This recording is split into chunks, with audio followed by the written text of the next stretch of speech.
Thick mist drapes the midnight forest of northern Montana like a burial shroud. The Navy SEAL unit huddles behind fallen pine trunks. Enemy silhouettes tighten their circle around the remote mountain clearing. Static spits through their comms. Nothing but hiss and dread. One operator mutters into his headset, voice cracking with exhaustion.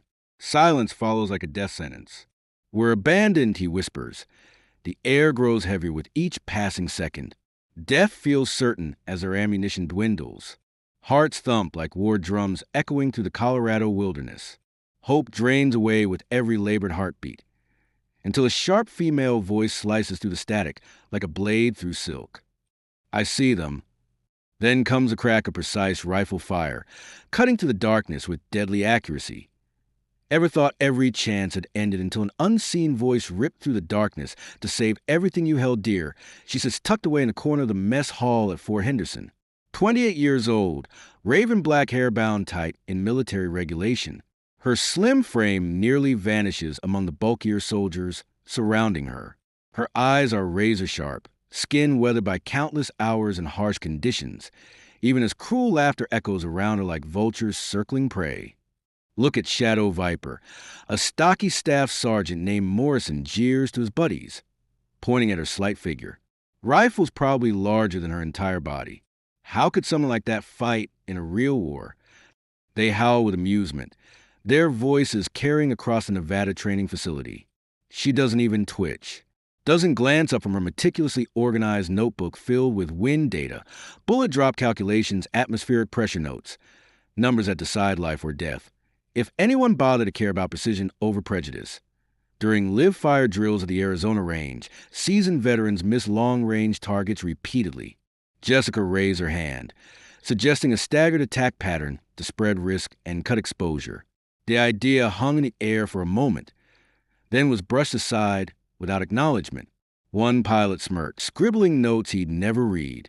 Another whispered loud enough for her to hear. She should be flying cargo. Jessica didn't rise to it. She simply folded her notes, stood, and left the room with the weight of their laughter chasing her into the hall. Only the ground crew showed her respect. They watched her every pre-flight with quiet nods, knowing she checked what others ignored. They'd seen her crawl under the fuselage in the dark, hands black with oil, making sure no loose bolt or frayed line could betray her in the air. Out on the flight line, she ran her hand across the shark mouth painted on the nose of her jet. The paint was faded, the edges chipped from sandstorms, but it still bared its teeth like a predator waiting to strike. Her father's words returned to her in the hum of the turbines. Trust the machine, but trust yourself more. Jessica climbed into the cockpit and settled under the canopy. The panels lit green around her, each warning light flicking off in sequence, systems alive and ready. She adjusted her harness, pulled the mask tight against her face, and felt the familiar calm that only came when the world shrank to dials, numbers, and the horizon. The comms crackled with voices as the others taxied out, some carrying the same mocking edge from the briefing room. She ignored it, focusing instead on the mission, on the men pinned down in that valley, waiting for steel rain to save them. When the tower cleared them for departure, she pushed the throttles forward, feeling the engine surge beneath her. The A-10 lifted from the runway with a growl that drowned out every insult, every shadow of doubt. Jessica steadied her course, aligning with the formation as the desert stretched out beneath her. Have some fun for once. "I do meet people," she whispers, sliding an oilcloth along the rifle barrel with practiced care, just through a scope at very long distances. Rodriguez shakes her head in disbelief. "You're seriously weird, you know that?" None of them understand. They see her petite size and assume weakness, hear her quiet, measured tone, and assume incompetence. Watch her self-imposed isolation and assume she can't function as part of a team. What they never see is a phantom who haunts their training courses like a ghost. The shadow that slips across obstacle courses like smoke through trees. The analytical mind that calculates death with mathematical precision while they're still figuring out which end of the rifle fires the bullet. She stays unseen by choice now, though it wasn't always this way. Years ago, she had a name that spread fear through enemy ranks across 3 different theaters of operation. Shadow Viper. Confirmed kills at distances that defied belief. Rescue operations that no one thought possible. Black operations erased completely from official history, until that terrible day in October when she defied a direct order. The day she refused to pull a trigger that would have completed the mission, but slaughtered dozens of innocent civilians in the process. That day, her superiors branded her a liability to national security. Her files were blacked out with permanent ink. Her victories were hidden in classified vaults. Her very name was deleted from military history itself. She exists in limbo now. Too skilled to simply discard. Too dangerous to promote. Too valuable to completely ignore. A living ghost haunting the halls of Fort Henderson, carrying secrets that could topple governments. Then the base alarm rips through the peaceful Wyoming night like a banshee's wail. Emergency scramble. Every available hand moving with practiced urgency. She watches through the barracks window as elite units rush toward waiting helicopters. SEALs gear up with military precision. Check weapon systems. Scan tactical maps under harsh floodlights. Another botch extraction operation. Another team trapped deep in hostile territory. Another standard rescue protocol being triggered by desperate commanders. But she knows she won't ride in any of those birds tonight. She's a phantom they summon only when normal protocols fail catastrophically. When standard rescue operations collapse into chaos. When hope turns ashes and death seems inevitable. Tonight, somewhere under the choking canopy of a foreign jungle, desperate men will plead for salvation from an uncaring universe. And only she will answer their prayers with fire and precision. The radio hisses with barely controlled terror, crackling through the speakers. Command! This is Echo 7. We're completely compromised. Say again, mission is blown. Extraction impossible. Surrounded on all sides by hostiles. The silence that follows lingers in the communications center like lungs refusing to exhale one final time. This is it, brothers. The SEAL team leader's voice carries the finality of a death sentence. We'll fall fighting, but we'll fall together. 8 elite operators crouch behind splintered timber in the dense Oregon wilderness. Ammunition nearly depleted. Enemy fighters pushing in from every direction like wolves closing on wounded prey. Gunfire sparks through the forest like deadly fireflies dancing in the darkness. High above her position, hidden perfectly in shadow 3 kilometers away, she steadies her scope with the patience of death itself. Her finger rests lightly on the trigger, while thermal imaging reveals the enemy commander barking orders to his men. 37 hostile figures methodically tightening the noose around the trapped Americans. The SEAL team has maybe 3 minutes left before being completely overrun. She controls her breathing with meditative focus. In, out, in, out. The mountain breeze brushes against her cheek like a lover's caress. 2 meters northeast. Humidity at 68%. Temperature sliding steadily lower as midnight approaches. Every environmental element carefully accounted for and locked into the perfect shot forming, in her mind, a SEAL hisses desperately into his comm unit. No word from command. Nobody's coming for us. This is really it. Hearts pound like thunder. Sweat streaks camouflage paint across their terrified faces. Rifles aimed at creeping shapes emerging from the tree-line. Then crack point 1 perfectly placed round shatters the mountain silence like breaking glass. The enemy commander's head jerks backward violently. Blood spatters across green leaves. He collapses like a marionette with severed strings. Absolute pandemonium erupts in the enemy ranks. Sniper? Where? Who? Men scramble frantically, spinning in wild circles, scanning the tree-line for ghosts that don't exist in their reality. Her voice cuts through their comm channel, icy and utterly calm. Target down. Selecting next priority. The SEALs freeze in stunned disbelief, eyes wide in the consuming darkness. Who the hell? A rookie whispers in awed crack. Another body falls.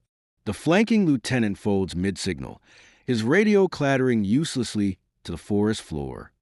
2 down, she reports with detached professionalism, shifting smoothly to overwatch position. 3 kilometers away, completely invisible, delivering death through perfect mathematical equations.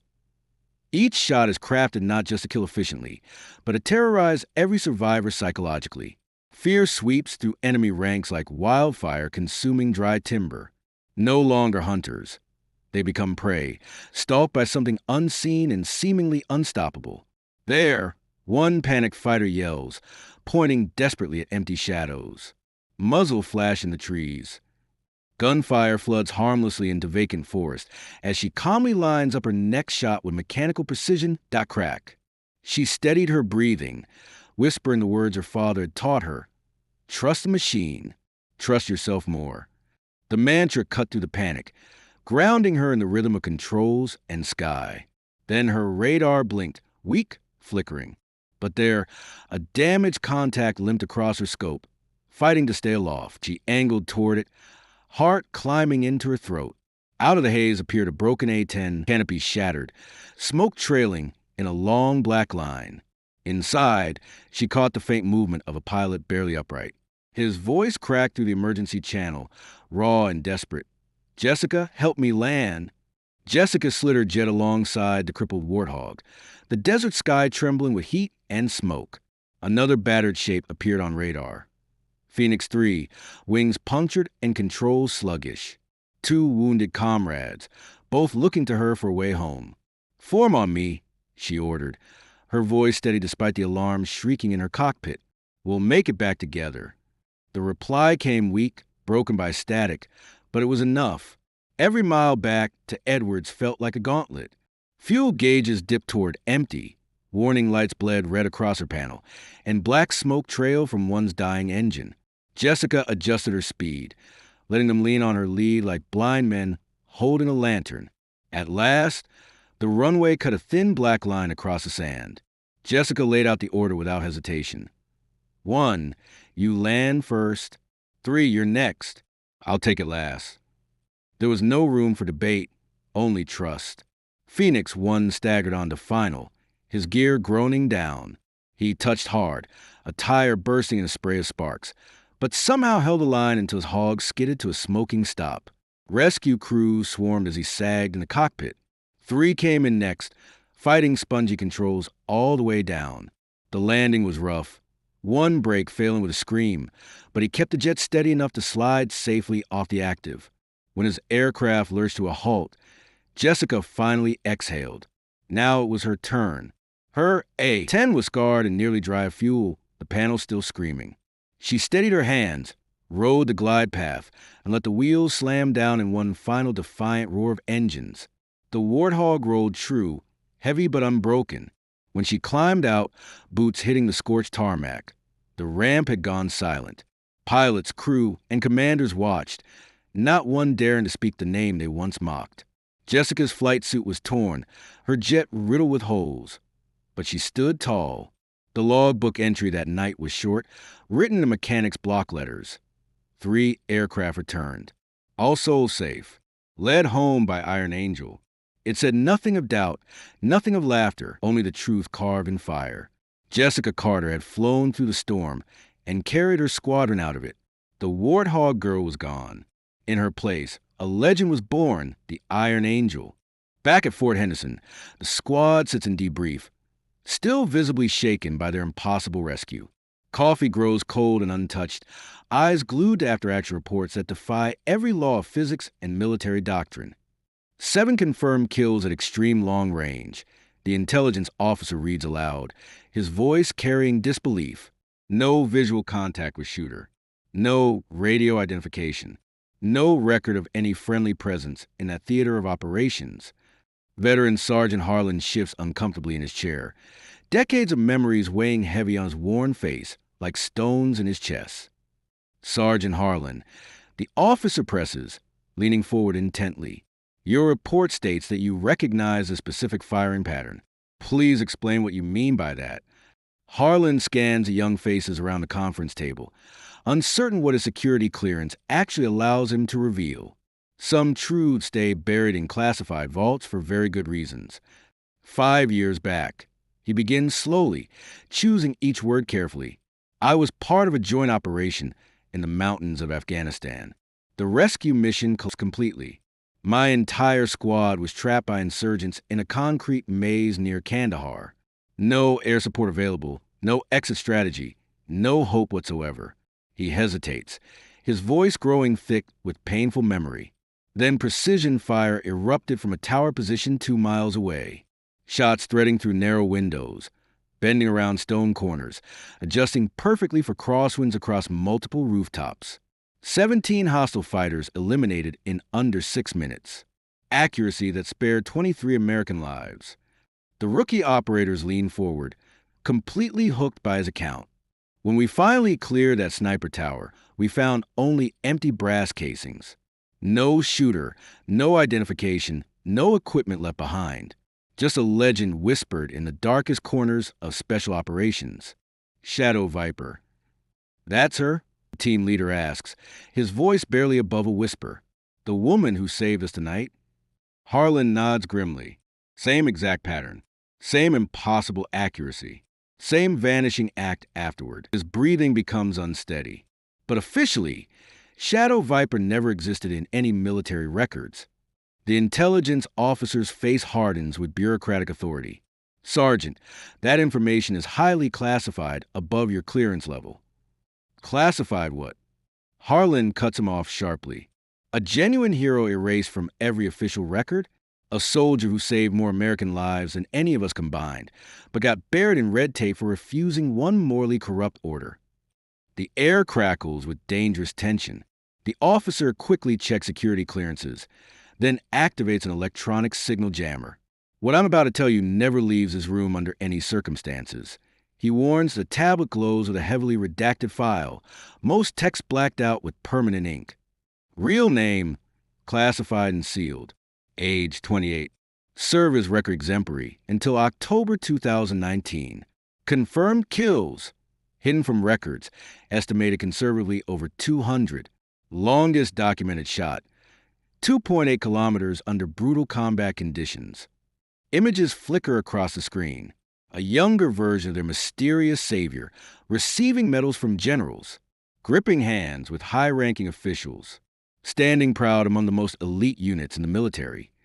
The earlier version of their unseen guardian smiles confidently in old photographs, receiving commendations, shaking hands with Pentagon brass, standing shoulder to shoulder with America's finest warriors. She was fast-tracked through every advanced sniper course in existence. Psychological evaluations marked her as perfectly stable, tactically brilliant, and absolutely committed to mission success. She was being groomed for the most classified assignments in military history. Then what went wrong? Someone asked quietly. The officer lowers his voice to barely above a whisper. October 15th, 2019. Classified operation in Syria. Mission parameters. Eliminate high-value targets at a suspected terrorist summit. Clean shots lined up on all primary objectives. He displays satellite images of a concrete compound surrounded by desert, but intelligence had failed catastrophically. The supposed terrorist summit was actually a school award ceremony. The so-called enemy combatants were teachers and local community elders. The targets in her crosshairs were children receiving academic achievements. Horror grips the room like a physical weight pressing down on their chests. Command ordered her to fire anyway, claimed the mission parameters hadn't changed, declared collateral casualties, acceptable losses for the greater good.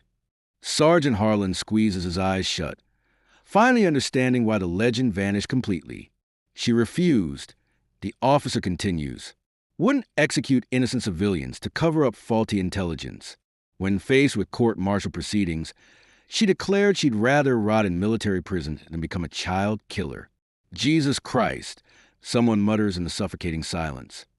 That night, she disappeared completely, took only her rifle and essential gear, left behind all medals, citations, every trace of official recognition.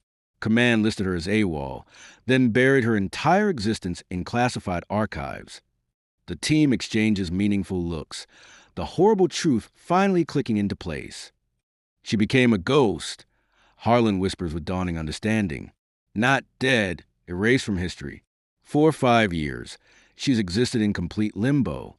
Too dangerous to pursue, because she holds too many state secrets. Too skilled to simply discard. Too valuable to completely ignore. So she answers distress calls in the shadows when no one else possibly can. The young SEAL realizes all that talent, all that unwavering loyalty, thrown away because she wouldn't commit murder. Rodriguez shakes his head in disgust. Worse than that, The officer mutters darkly, discarded because she reminded them what true honor actually looks like in practice. The room falls completely silent under the crushing weight of that revelation. The woman who saved their lives is a living ghost, wiped from official history for being too moral, too principled, too unwilling to sell her soul for political convenience. She could be wealthy beyond imagination, Harlan reflects sadly. Corporate security consulting, private military training, millions of dollars at her fingertips.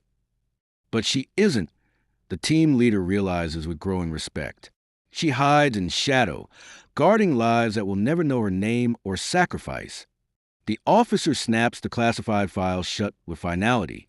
Tonight's rescue operation will never appear in any official reports. On the record, you escaped through tactical skill and enemy tactical failure. And she remains a ghost, protecting those who forgot her name, serving a system that erased her identity. Because someone must always stand between darkness and light.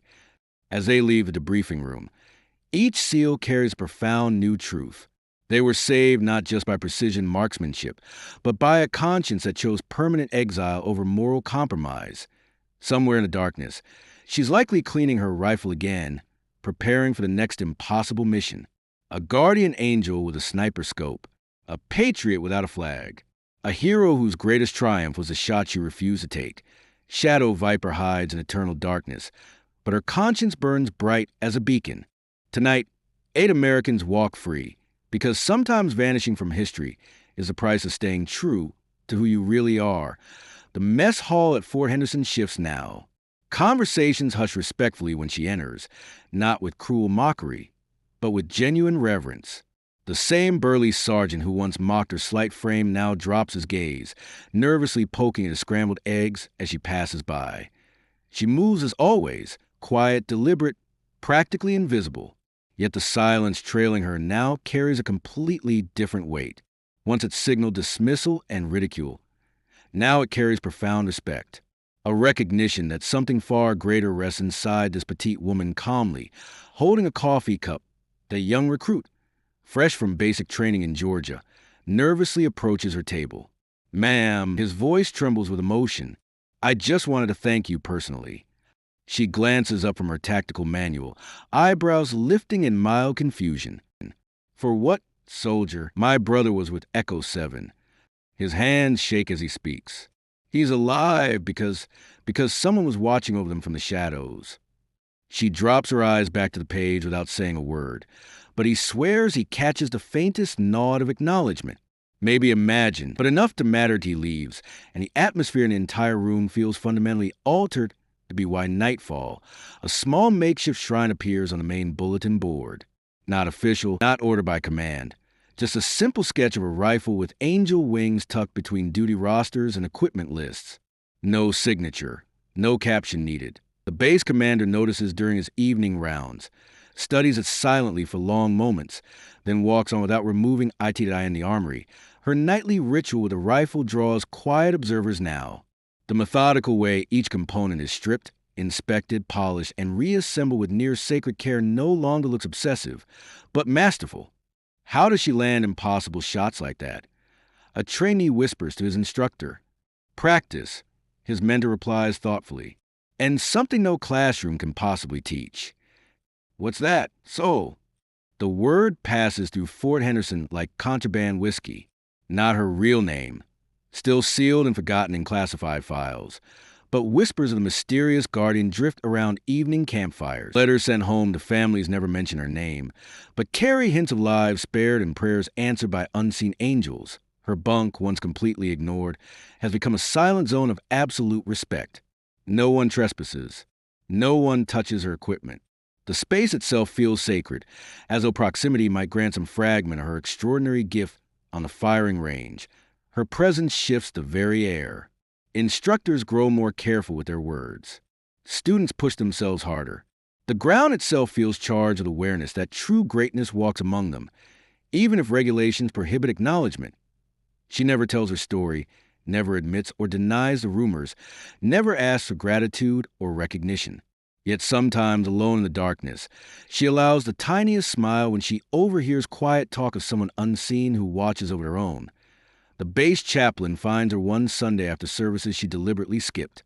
"Soldier," he begins gently, falling into step beside her. "I've been hearing things. Not details, you understand, just gratitude. Families who don't know why their loved ones made it home safely." She continues walking, letting him match her measured pace. "I wanted you to know," he adds softly, "sometimes the prayers that matter most are answered by people who don't even realize are angels in disguise." She halts suddenly, meeting his compassionate eyes.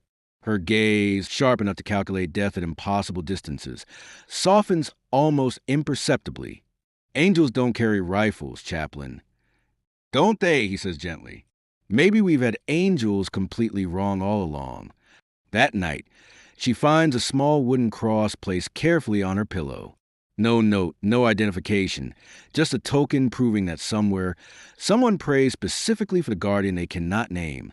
She holds it briefly, studying the simple craftsmanship, then tucks it gently into her footlocker beside the rifle cleaning kit. Even ghosts need faith in something greater. Even legends need proof they still matter to someone. Even angels must remember why they willingly bear the burden of protecting innocent lives. Tomorrow will bring another crisis, another desperate plea echoing in the darkness, another chance to answer prayers from people who will never know her name. But tonight, just for one precious breath, she isn't completely unseen. She's valued. 3 months later, another crisis erupts in the midnight hours of a classified location. Different region, different squad facing death, but the same brutal arithmetic of survival against mathematically impossible odds. The radio crackles with barely controlled panic. Any station, any station. "This is Omega 21. We're taking heavy casualties. Request urgent assistance immediately." Only static returns, then crushing silence again. Command scrambles every available resource, but the nearest support units are still hours away from the remote location. Satellite feeds show a 12-man Special Forces team trapped in an urban maze somewhere in hostile territory, completely encircled by overwhelming enemy numbers. Ammunition nearly depleted. Options exhausted. Omega 21, stand by for orders. No immediate aid available. Hold current position and prepare for final measures. The young communications officer's voice shakes as he delivers what everyone already recognizes as a death sentence wrapped in military protocol. I end her concealed observation post overlooking the city. She studies the tactical situation through her scope, scanning the desperate scene through thermal imaging. The familiar geometry of impending defeat, angles of looming catastrophe that look impossible to outside observers, but entirely solvable by her alone. Her finger presses the transmit button.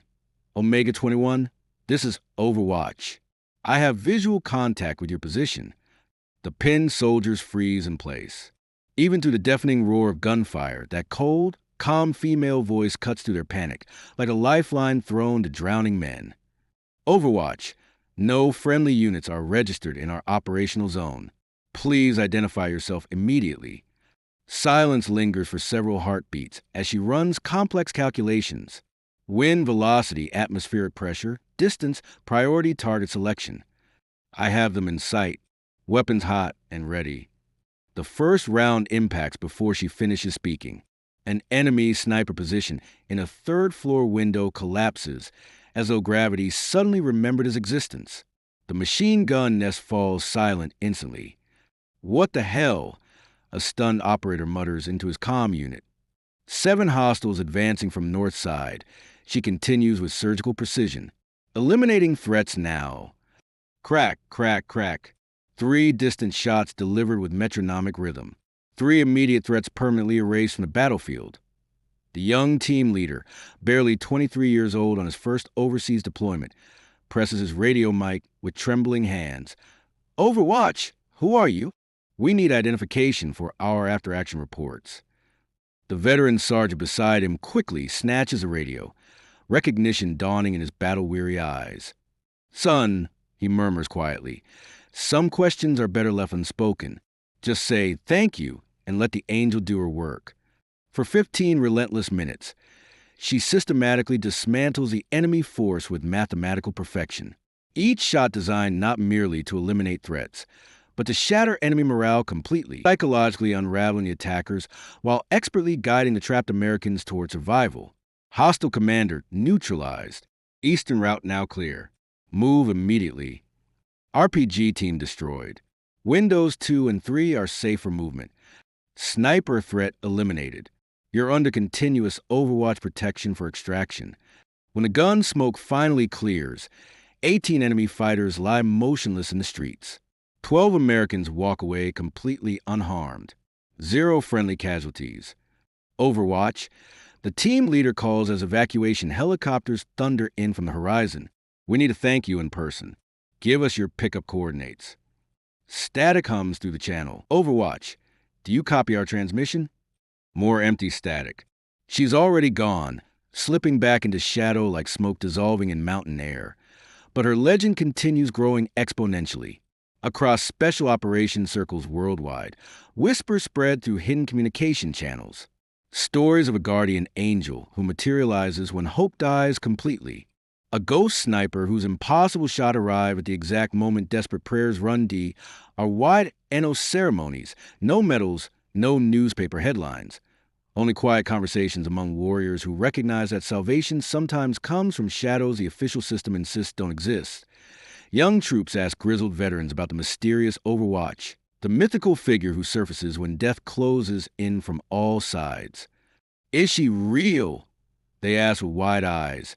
The older sergeants, men who've witnessed enough combat to distinguish miracle from myth, just smile knowingly and change the subject. Some truths are too dangerous to speak aloud. Some heroes too precious to survive in daylight. Some angels work most effectively when disguised as legends.